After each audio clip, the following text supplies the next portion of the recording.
Hello, everyone, and welcome to Magicians Without Borders Conversations. This is episode 49. This is the last Wednesday of the month, so it's our mailbag episode for July. And, well, we've got a great surprise for you because we've got an awesome guest that I will be introducing in a little while. We're very excited to have him on and to get to know what he does for our audience, because we've seen it and it's amazing. And we've got some connection on some a connection that I didn't know about, and I hope that he will share a little bit about that when we have him on. And as always, we want to tell you different ways that you can support us, and this is probably the biggest one right now, and it's that if you make part or are in a company that is remote and you are looking for a online entertainment, this is a great way to support us and our kids, because remember, we do corporate shows for virtual events. And on these shows, we have our students from our education chapters from the slums of Costa Rica, El Salvador, and Colombia joining us, and it's a great experience. And I want to show you how it looks like.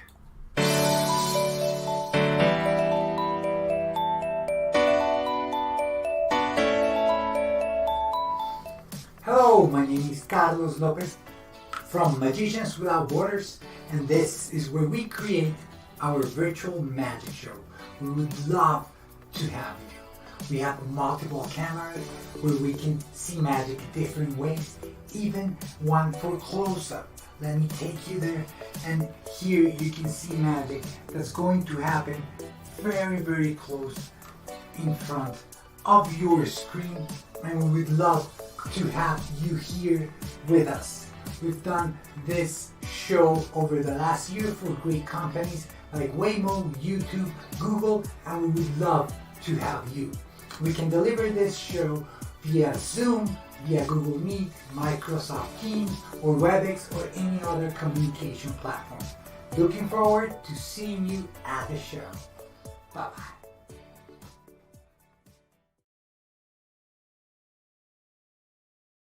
Yeah, that's a great way that you can support us. And also you can support us in a way that's not direct, meaning if you shop on Amazon.com, you can go, instead of going to Amazon.com, you can go to smile.amazon.com. And that way, every time you shop on Amazon, Amazon gives a donation. So you can give a donation to any NGO that you like that's registered with them. And we want you to consider selecting Magicians Without Borders, because when you shop on smile.amazon.com for the things that you already shop there, then Amazon can give a donation to us, and that's amazing. And if you use Amazon, that's a great way to support us. And hey, we in this episode are always joined by our founder, Tom Verner. Hey, Tom, how are you? I'm very good, Carlos. I'm a little bit exhausted tonight. For the last 3 days, we've had 10 kids at our house all day, learning art and magic, art from my wife and magic from me. And it's really a lot of fun, but exhausting. And I can't imagine. I can't imagine. it's so good to be here. And we have 2 more days. Friday, they'll put on a show for their parents and grandparents. They'll all come, and it's been wonderful. It's been great. I love teaching magic and seeing these kids kind of come alive doing the magic. So anyhow, here we are, 49th. 49th, almost a year in. I'm so glad that we've done this for a year. We'll have news about how this evolves in the future. Yeah. And well, Tom, today's episode, we want to talk about clowning. I know how important that is for Magicians Without Borders, and especially to our founder, Janet, aka LeFleur. So I would like to ask you, what's your take on clowning? What do you think it's important? And then we can talk a little bit more about clowns that we've met and what they meant to us. Yeah. The first thing that popped into my mind when you said, what comes to my mind when I think about clowning is that I know that among many indigenous people around the world, and I'm not sure that's true from the part of the world where our wonderful guest tonight is coming from, that clowns are really considered almost like priests. I mean, they're sacred characters because they, we in English, we have an expression to make light of something, and I don't know if there's an equivalent in Spanish, but light is a weird word in English because it means light, like what comes from the sun, what comes from light bulbs, like what illumines our world. But it also means not heavy, to lighten things up. When things get too heavy, the clowns make light of it. But I think they bring light as well as lightness. And this one teacher, Ramdas, said, angels can fly because they take themselves so lightly, and I think that clowns are very important. And I think they're very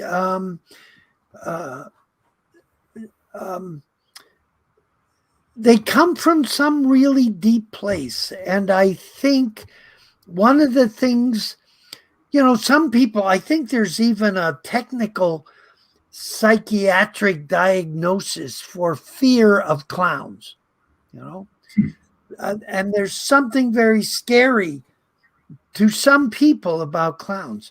And I think my thought about that is that maybe for some children and maybe even adults, you never know what a clown is going to do. Like they might squirt water in your face, or they might make a loud noise, or they might not talk, or they might have huge feet, or, you just don't know what they're going to do. And I think that also can be thought of as creativity and imagination, like improvisation. I know your sister, and both you and your sister are know the power, almost the revolutionary power of improvisation, because there's lots of forces in the world that want us to be just like this and fit into this box. And clowns are constantly breaking those boxes. And definitely. I think they're very needed in that way. So I'll shut up now. But I agree with what you're saying, Tom. I mean, they're so needed because they keep the sense of wonder and play. Play.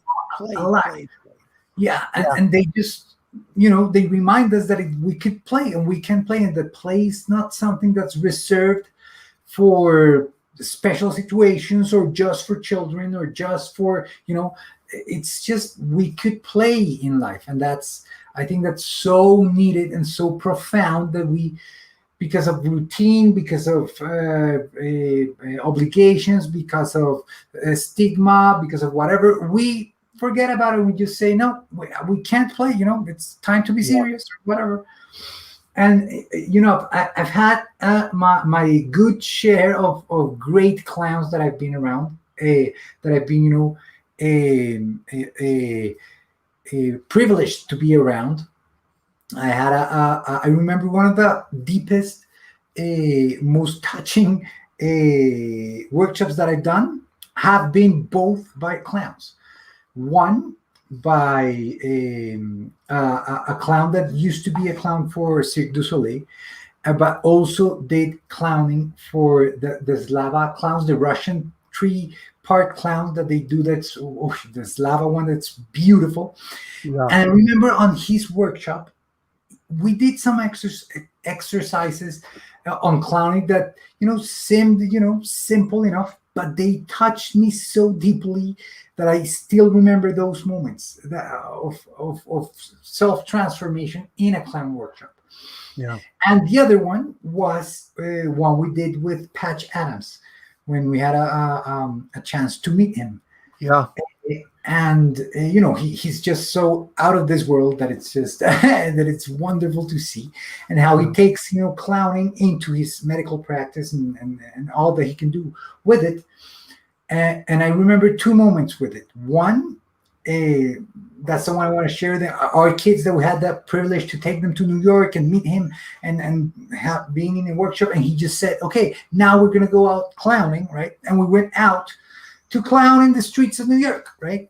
And there was this car, this patrol car, a police car right in front of where we went out of the building, and he just went off with the policeman, and with the car, he jumped into the car, started honking the thing, and we're like, oh my God, like, what's he doing? But it was such a sense of play, a sense of freedom, that I know it was, liberating. Very, very right.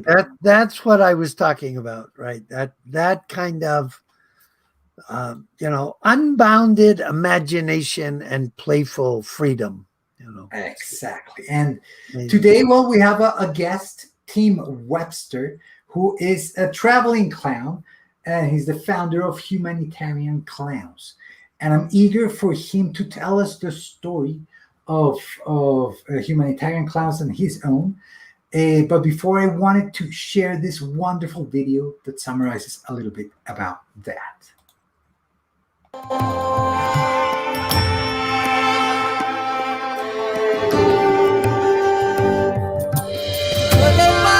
I just always loved the idea of traveling, and not for the purpose of going to see monuments and things within the country, but specifically more to go and meet people that are the real people, not in the touristy areas, but more the tribal areas, and to go into the depths of like orphanages and hospitals to really put a smile on their face. To me, that's one of the most rewarding things. You hear all the time that laughter is best medicine, and I found that using magic and being able to perform was a great opportunity for me to connect with those cultures. In the end, although we look different, we're still all the same people, and being able to make somebody laugh, just doing something small like, grabbing a handkerchief or something like that, and making it disappear, it creates that atmosphere of exchange and culture, and for me, it really opens up the heart, and it's a way of being able to connect with each other. on a very deep level. And there is nothing better than getting down onto their level and communicating, not seeing them as an object. And most importantly, connect with the human in a non-judgmental way. It's really, really important. Seeing somebody that suffers from leprosy and having their foot open with the bones sticking out is one of the worst things that I could ever imagine seeing. But I looked into his eyes and I could just see the pain and that eye connection of him reaching out to me saying, help me, help me. I actually just sat there with this complete stranger holding his hand so that the doctors and nurses could be able to do the procedure that they were doing. It's not all bad though. The same year I went to a rehab facility and a patient walked for the first time since his accident. Because you came, you got inspired. I did this because when I was younger, I had leukemia as a child, and me and my mum spent many years in the Royal Children's Hospital. We had lots of people just giving us support, and as I grew older, I knew that I had been given a second chance in life, and that I need to do something with my life. I don't want to die and be forgotten. That's why in 2012 I created Humanitarian Class, an organisation that takes like-minded people to India every year to spread love, joy and happiness. Are you willing to actually be that person to reach out to somebody that you don't know? Are you ready to listen to their story? Are you ready to listen to maybe their pain or their happiness and just be there for them? It's one of the most rewarding things about traveling. What a wonderful, wonderful video. And let's meet the founder of Humanitarian Clowns, Tim Webster. How are you? Honored. I'm good. That was beautiful. That was beautiful.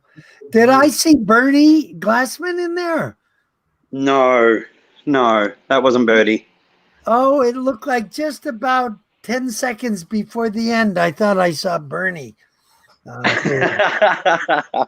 No. Thanks for having me, guys. I really appreciate it as well. Oh, we're honored to have you.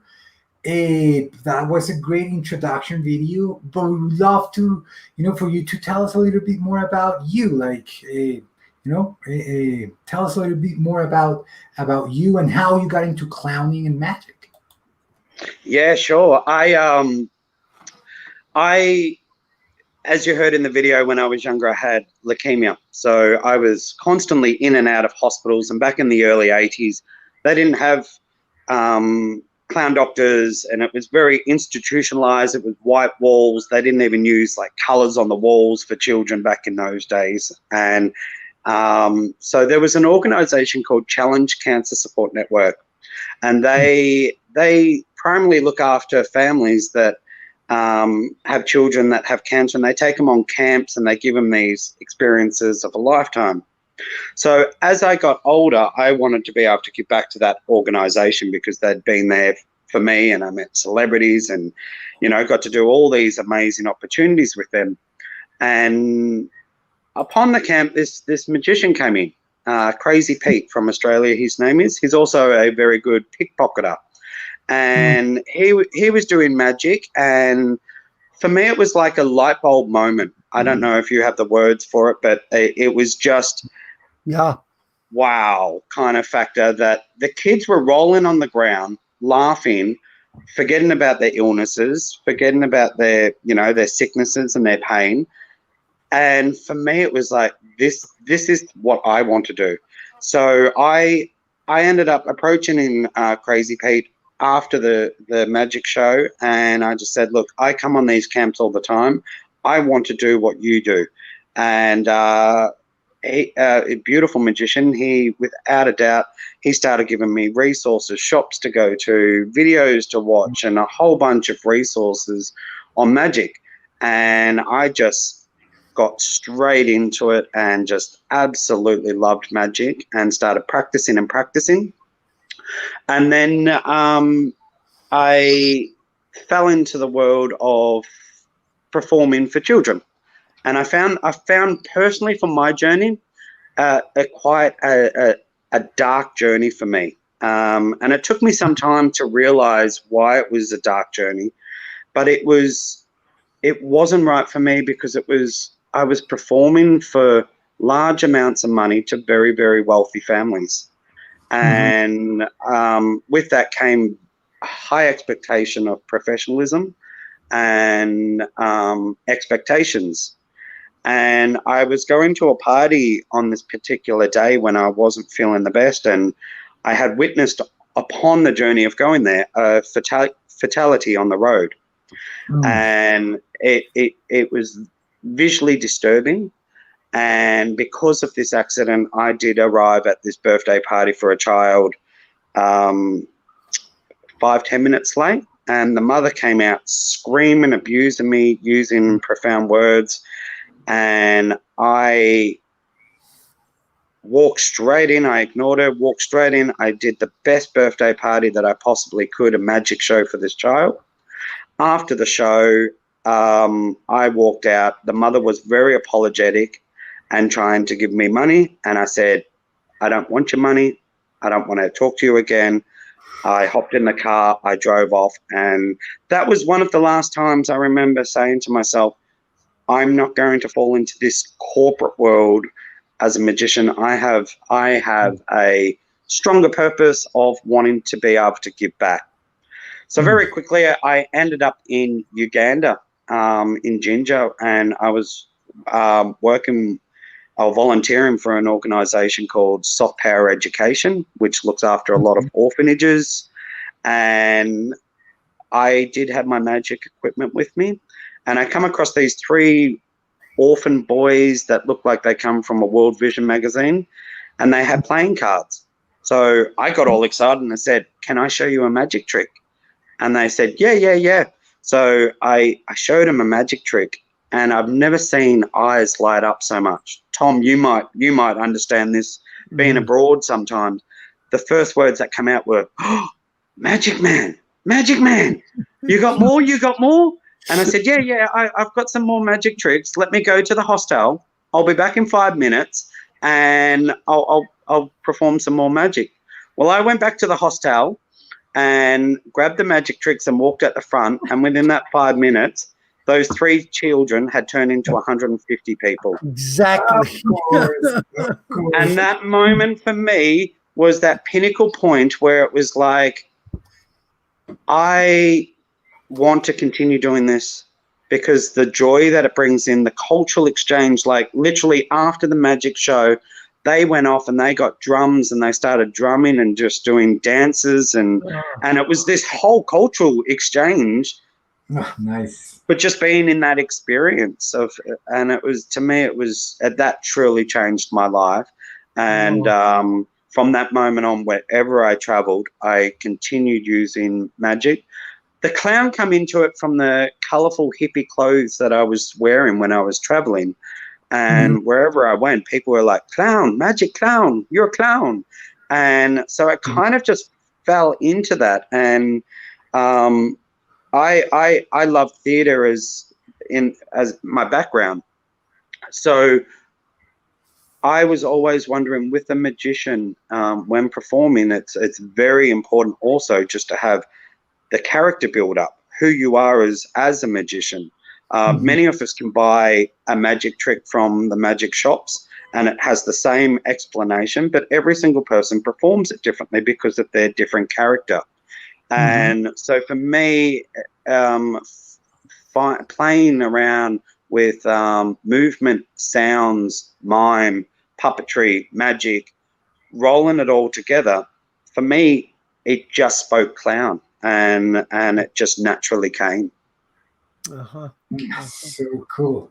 It's so cool. Well, but I wanted to say, to ask, because I see that you are, you're very, what's the word, sensitive. You seem like a very sensitive person, and maybe your character is also sensitive.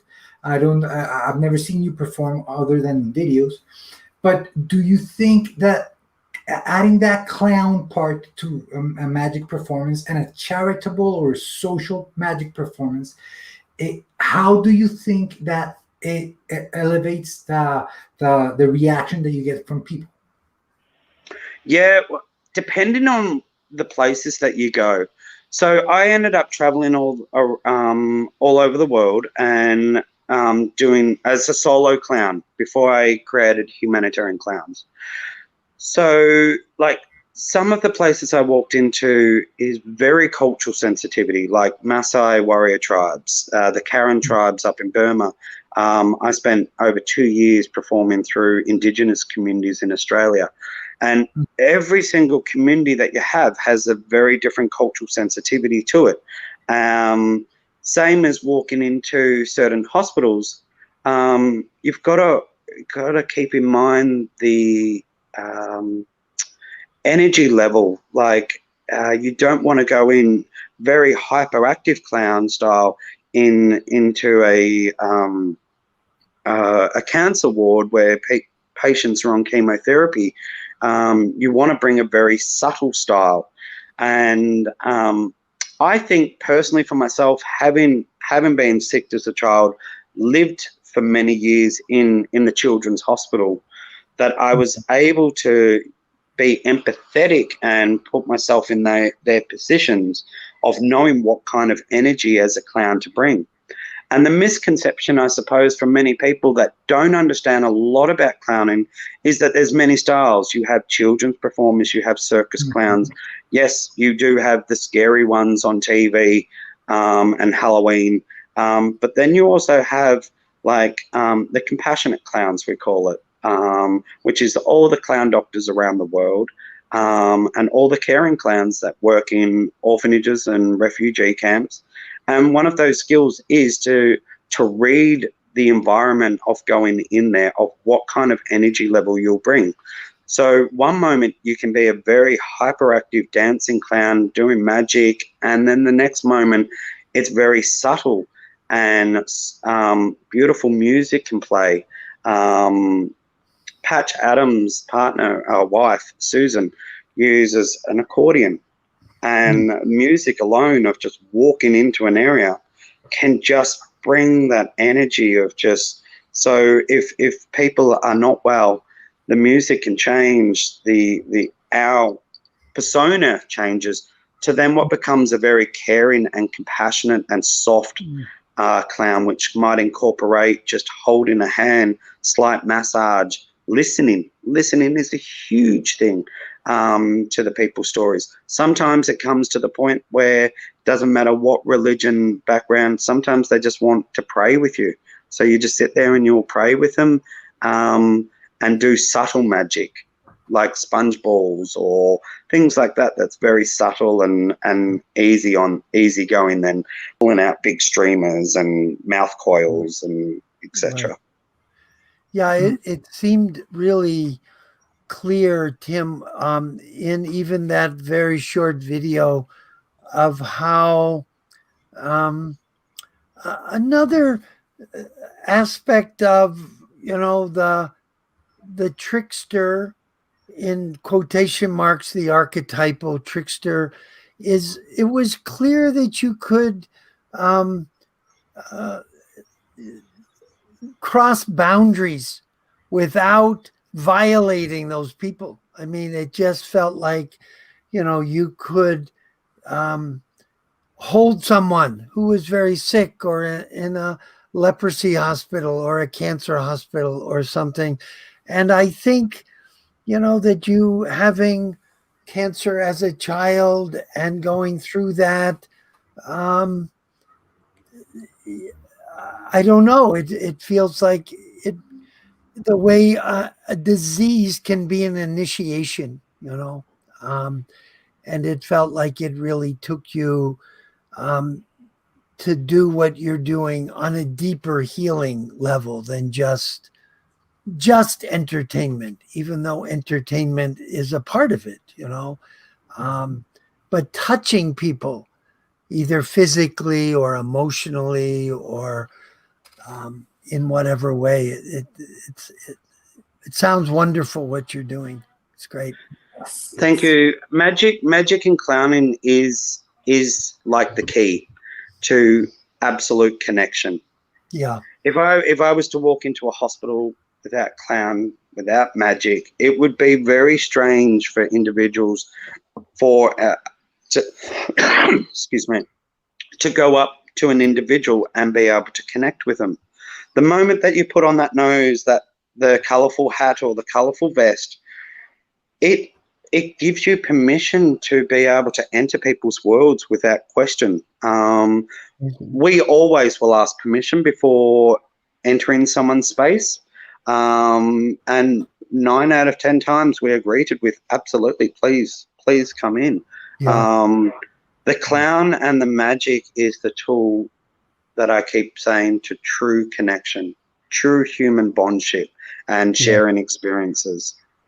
Something that I think I've mentioned on one of these programs about those kind of situations is on a number of occasions going in a pediatric oncology ward, and the child is there in bed, maybe 8 or 10 years old, and no hair, and the mom is standing on the far side, and I come in and I start doing a little bit of gentle magic, like you said, maybe sponge balls or some kind of simple coin, something, or and the child, who has such little energy because of the treatments and radiation and whatever, starts coming alive a little bit.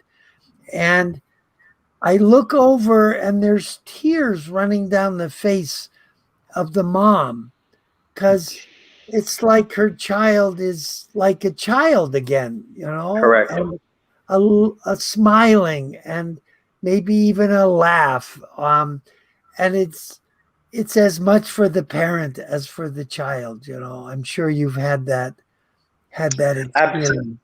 Absolutely. Multiple experiences, but we have a phrase when we do our clown trips, and I'm sure that you guys have experienced it upon your journeys, but we call it a heart-to-heart connection. So that means that upon our journeys, while we are performing, there is normally an incident or an experience that happens where, and it might be for a minute, it could be 10 minutes or 30 minutes, where you encounter an individual, and more than just connection, it's more like even a spiritual connection. It pulls you into this world where it's just between you and this individual, and whatever happens in that journey that you join, when you walk away, it's stuck with you. It's something that really affects you down in the heart, and you know that you had a special heart-to-heart interaction there. We discuss that on the clown trips, and just about everyone that participates walks away eventually over the 3-week period with some kind of heart-to-heart experience. One of my ones was it was very difficult, and you're 100% right, Tom. With you'll be performing for the patient or the individual. You'll be performing also, as important, for the parents, because they're the ones that, the child might be in ICU, could be in comas. They're going through lots of stress, especially abroad. A lot of people don't realize in Western society that individuals can travel thousands of kilometers to get the best treatment that they possibly can, which means if they've come from a tribal camp or rural villages, normally they've traveled alone, and they might be away from their family in a big city for 6, 8, 12 months, and they're just hanging on by a string. So it is important to entertain them, as it's important to also entertain the hospital staff that are there. I was just going to say that also. Yeah. Not just the patient and the family, but the healthcare workers. They need magic and laughter and hope just as much. It's so important. And it's been proven time and time again that magic, clowning, laughter is a great distraction within hospitals. So my heart-to-heart one that I was getting back to was I was in a children's ward in Vellore, Tamil Nadu in India, and the head nurse came running out, Timbadim, come.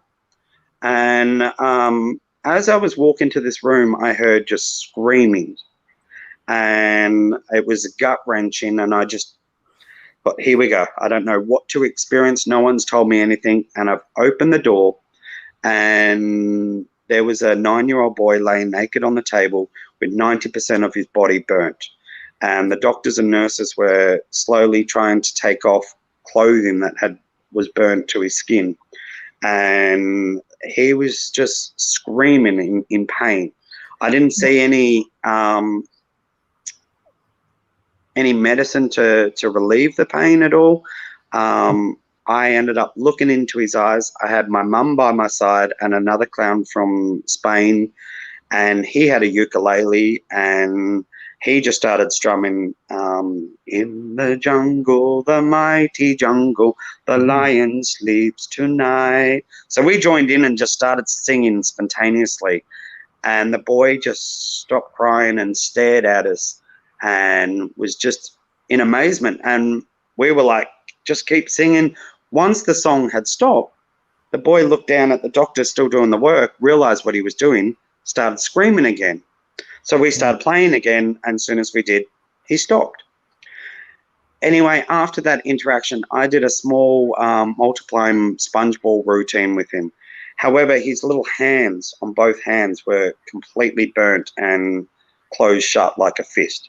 So I was able to, place the balls in there and place his hands on, and the chuckles, the laugh, that sound was just went right through me, and that made it a really special moment. But as I left, his mum was standing there next to the doctor. The mum was crying to see that his boy was laughing. The doctor was thanking us to make the procedure so much easier for them. And as I walked out, the little boy yelled out to me, and I turned around and he brought up his little fist, brought it to his mouth, and blew me a kiss. Oh. And I walked out, and my heart was just broken. Like it just. But in that moment, as hard as that is, that life-changing experience, and when I say life-changing experience, whether I mean it's for a minute, whether it's 5 minutes, or whether it's lifetime, that moment made a difference for everyone that was involved in that room. It brought that boy so much happiness and something to talk about and laugh about for whether it's minutes, days, or weeks later. That's beautiful. That's beautiful, Tim. And I get what you're saying, that those life-changing moments can happen inside or in the scope of a difficult situation, right? You could be in a difficult situation, but still have a life-changing moment there with the patient, the family, or the caretaker. And I think that's such a wonderful way to spend your life. I think this is very fulfilling, as we know. And I wanted to ask you about that. Like, when do you you say in the video that in 2012 you started the Humanitarian Clowns, and you devoted yourself to it. And I wanted to ask you, like, how did that come about? How was it that you said, hey, I'm going to do this, I'm going to create this NGO or this non-profit organization, and how it works? We'd love to hear a little bit more about that. Yeah, sure. So after I was traveling around the world as a solo clown, and going into Indigenous communities and hospitals and orphanages around the world, I came back to Australia, and I had the opportunity to work in the Aboriginal communities. And back in those days, Facebook was still quite fairly new, but I was starting to get slight following of people that were interested in what I was doing. Once I got back from overseas, I was told by individuals, have you seen a movie called Patch Adams? And I was like, no. And they're like, Tim, you need to watch this movie. So, of course, I watched it and I fell in love with it. And furthermore, then to realize that Patch was a real person and not a made-up character, my insides were just bubbling out of joy. Like, wow, there's somebody else out there that gets it. They understand and that they're doing it. So I was able to get in contact with Gesundheit Institution, and I received a response very quickly saying, Tim, we would love to have you in Costa Rica with us and working with our clown doctors over there. So I literally had, I think it was 5 weeks notice to raise enough funds to pay for my flights and get over to Costa Rica. And I was blessed that my mum, who dresses up as a fairy, decided to come with me and share that journey together. So we spent a couple of weeks in Costa Rica. 1 week was with Patch himself and his clowns, going into a range of different places that needed the clowning services. And through that interaction, it was, for me, I had traveled for many years by myself as a clown. And then to experience what it was like to clown with 20, 30 other clowns around you was so powerful. And I had done, I'd spent 6 months in India doing community development work in rural villages, like income sustainability, education, health. And so I had made a lot of networks within this region in Tamil Nadu, India. And once sitting there and just talking to Patch, he was like, clowning needs to be around the world, needs to expand. And from that moment, I said, okay, well, as soon as I get back from Australia, I'm going to try and make something happen.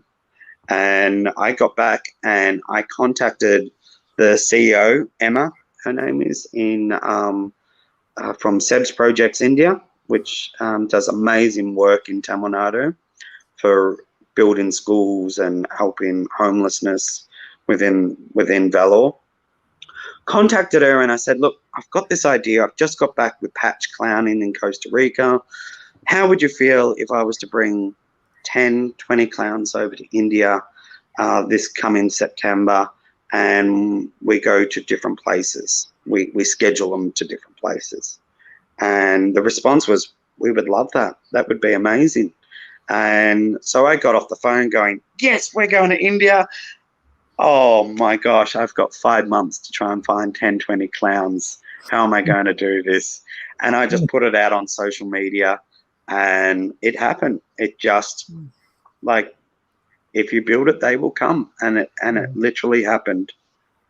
And that's the birth of Humanitarian Clowns. And that was around 2012? Correct. So I was in Costa Rica with Patch in 2011. Got back, and in 2012 we had registered Humanitarian Clowns as a non-profit organisation within Australia, and we had also organised our first trip to India. So since then we've been able to go to India every year until last year when COVID came in. But we do have an Indian chapter, and 2 years ago we also opened up our first Israel chapter in Tel Aviv. Yeah, and you mentioned 3 weeks. Is that somewhat an average trip? So yeah, at the moment we were only able to do the 1 trip per year. Always looking at expanding to other countries, but trying to find the host NGO for us was one of the most difficult things. And so 3 weeks we were able to break down. For somebody that has traveled lots, I always thought it was very important that if I was going to take clowns over to do some work, it's also as important for the participants to learn about the culture, to experience the culture. So we set up the trips that it every day, Monday to Friday, for 3 hours or so, we would go to a different place and clown. And then the other time was about team building and training and experiencing the culture and sightseeing and mixing in the cultures. So we did a lot of events with our Indian volunteer troop, as well as our international clowns that would participate on the trips, to bring everybody together and share their knowledge and cultures. So the troop that comes, the international clowns who come, they come from all different countries. Correct. And they come to Tamil Nadu. Yep. In that case, they all came to and then there's Indian folks who then you train. Correct. You do clown workshops with them and give them some clowning and circus skills and that kind of thing. We do. The most important part for us is that we believe that the clown is within all of us. Even when we perform magic and stuff like that, normally there will be this comical side, which we call clown. The training basis of the technique that you have is a lot harder because in a short period of time, because how do you teach somebody to interact with a child or how to play with a child?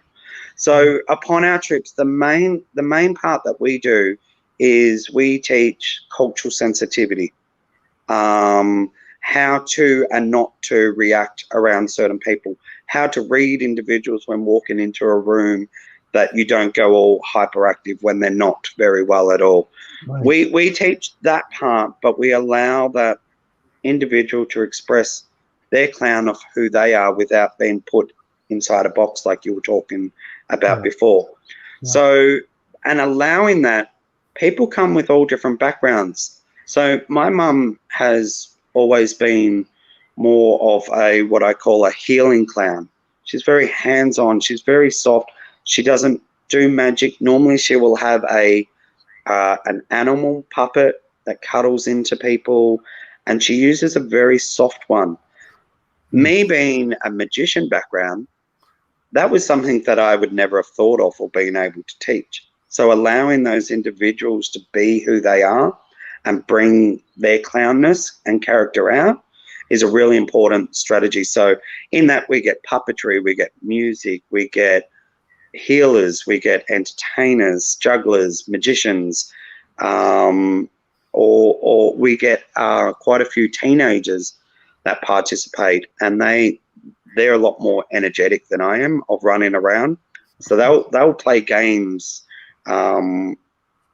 like a Duck Duck Goose and all these running around games and using big parachutes and stuff like that to be able to interact and play with the kids.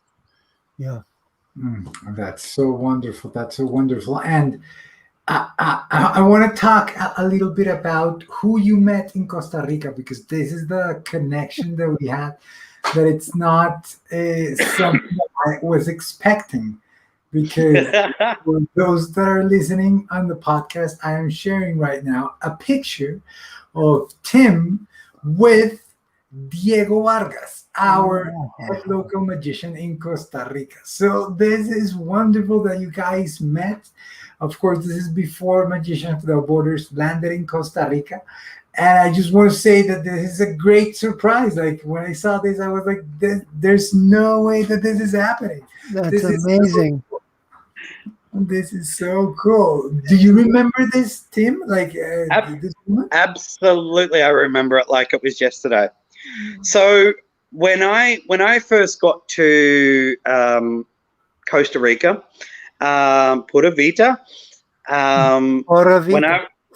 when I was there, it was roughly about a week before I was officially going to meet Patch Adams and do some clowning. So I did some preparation work prior, which I had always done when traveling.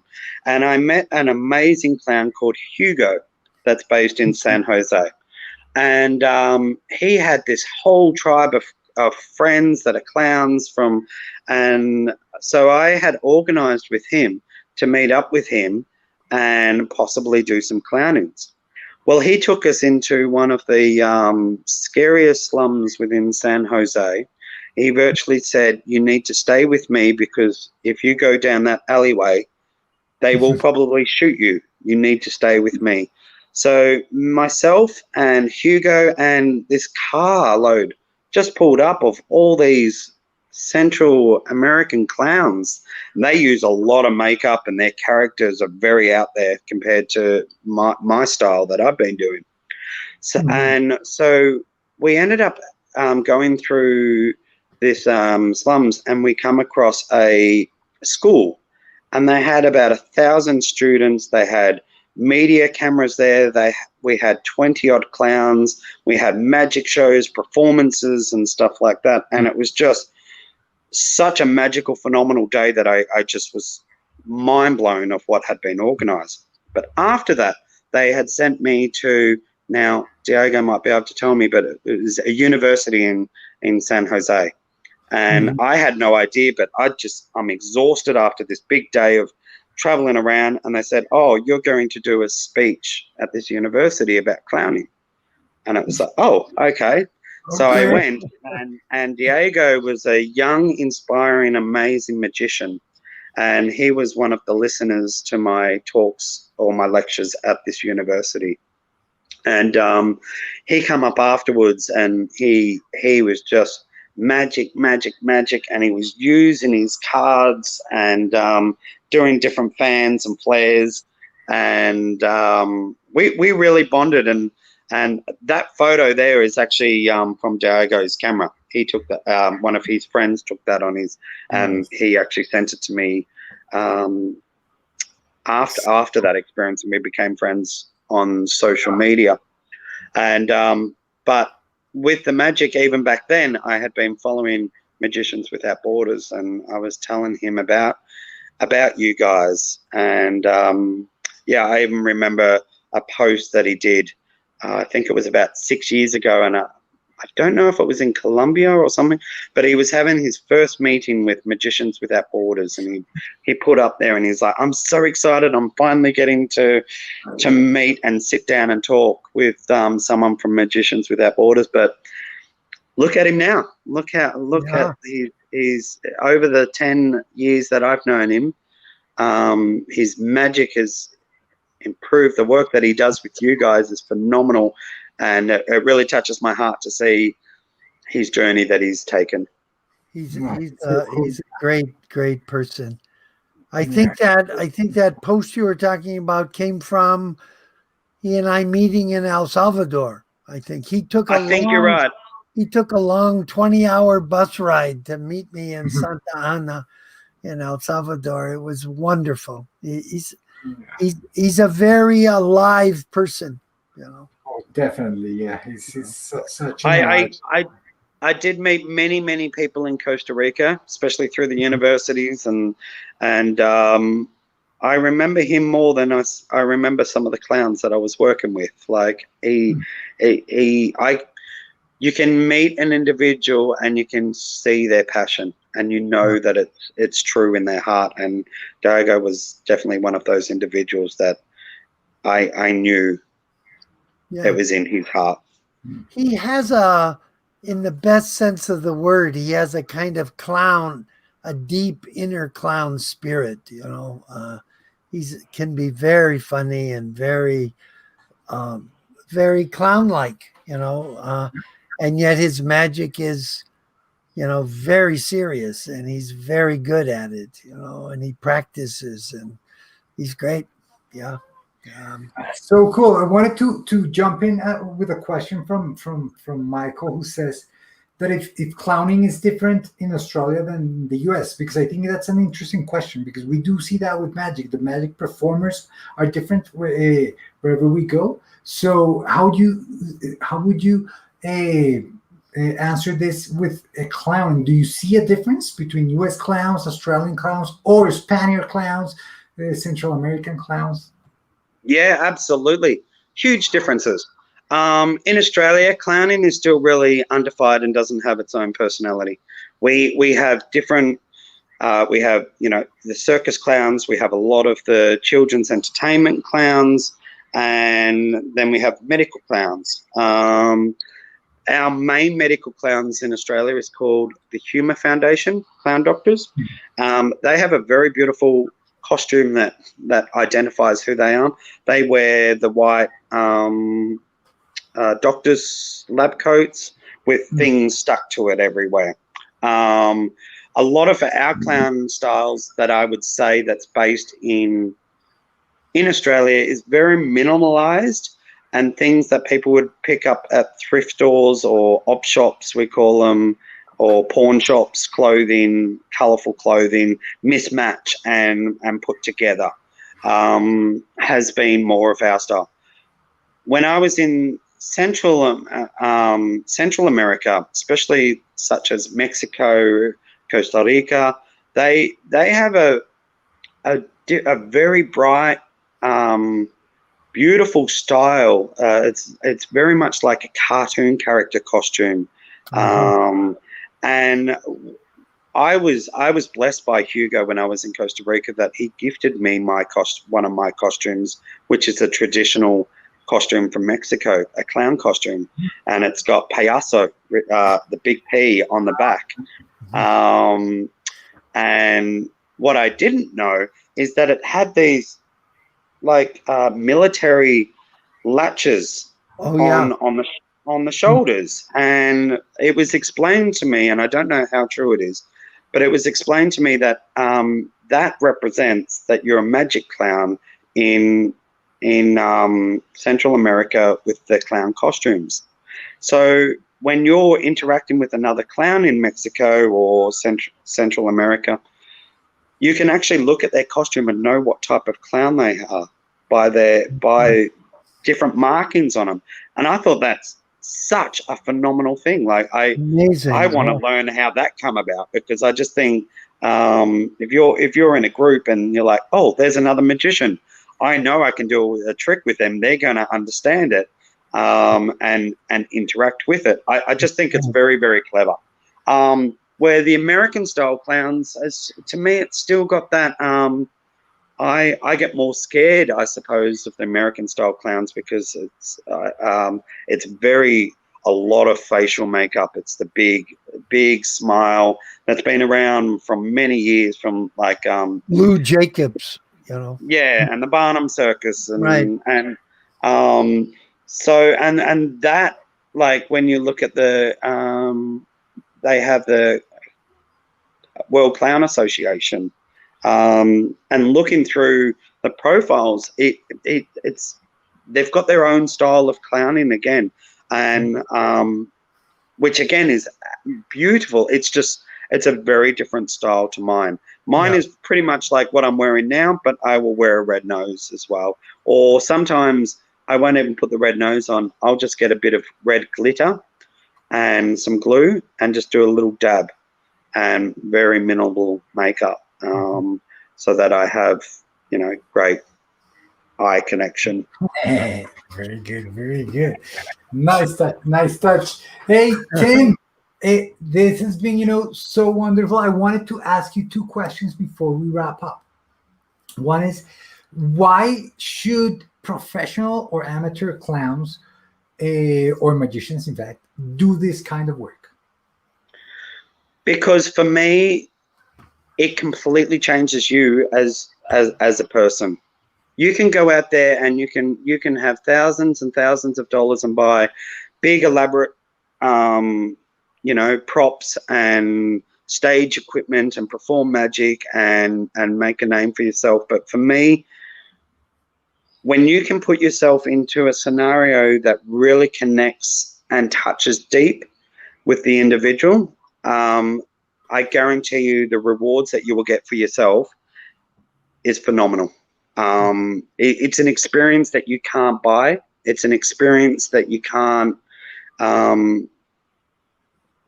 just purchase, and it's a real experience that you sorry, I just had a call come through. I had to disconnect it. It's a real experience from the heart, and if you're a magician out there and you're used to performing for large audiences, yes, you do create that connection and you are giving joy, but there is that barrier between the audience and yourself. I think that when you go in and you do one-on-one magic, or you're able to give back to the community and individuals, you'll really feel what the connection and that you can also understand how it's affected them on more of a personal level. When you're on a stage, it's very hard. You hear the giggles, you hear the cheers, and you walk away feeling very uplifted. But when you're one-on-one, you get to understand them. You get to feel the impact that you give to them. I guess that's the best way to explain it. It's a hard one. Yeah. That's nice, but it was beautifully put, beautifully put. And we always end the show with this question. Do you think that Tim is a different person because of the work that he has done with Humanitarian Clowns? And if so, in what way? When I was a teenager, I went off the trail a bit. I experimented with drugs, alcohol, gangs, and I had to pull myself aside as friends of mine were ending up in prison. And I was always the peacekeeper, but I literally had to pull myself aside, and I come across Circus. I come across Crazy Pete, the magician with Challenge Cancer Support Network, that helped me learn magic. Circus, magic, and clowning completely transformed my life. It got me to see the world. It got me to connect with individuals. It made me, I guess, more empathetic towards others. It gave me a better understanding of loving complete strangers and others. And the people upon the journey that I've met, clowns, magicians, just some beautiful humans out there that are making a huge difference to individual lives. So yeah, 100% it's changed my life. So cool. It's been wonderful having you, Tom. Any last thoughts, questions for Tim? Just, we've had a few people in these 49 weeks, and you're one of the ones who's touched me the most, Tim. We have had the honor to meet people who are doing the kind of work we're doing, that you're doing and we're doing. And it's just been such an honor to be in their presence, and to be with you tonight was truly an honor. And I've never been to Australia. It's the only continent I haven't been to, besides that really cold one. But I would love to come and be with you and do some magic and clowning and some of this wonderful healing magic clowning work together. When the borders open, you are always welcome with open arms. Yeah. I want to say what an honor it is also to be, on here talking to you guys. Tom, I've been following your work for quite some time, and you are an inspiration to me as well. Listening last week to your podcast was such a wonderful, beautiful journey that I could listen to, but I had my own experiences that I could relate to. And and seeing somebody out there that's giving love around the world through your skills and your wife, it's an absolute pleasure to meet you guys. I was saying to Carlos that maybe some night, maybe it would have to be an extended, like 2-hour session, but 2 or 3 of the people, you and a couple other people, and maybe me and Carlos and Janet, and get together like some kind of little round circle and just go at it, just telling stories and bouncing off of each other. That when Janet and I ended, she said, I felt like we just barely, touched the surface with all that, the ways in which our heart has been touched. And hopefully we've touched some other hearts, So anyhow, to be continued. The magic is alive. Thank you so much. Thank you so much, Tim. I echo everything that Tom said. You've been very, very inspirational. Your story is wonderful. Thank you for the work that you are doing and continue to do. And we hope that our paths cross later in the real world, and we can do, real clowning and magic together in a social setting. It's been such a great experience getting to know you a little bit more and listening to your stories. You're a wonderful, wonderful person. Thank you so much for being here with us tonight. Thank you, Carlos. Oh, thank you, Tom. That's beautiful. Bye, everybody. Well,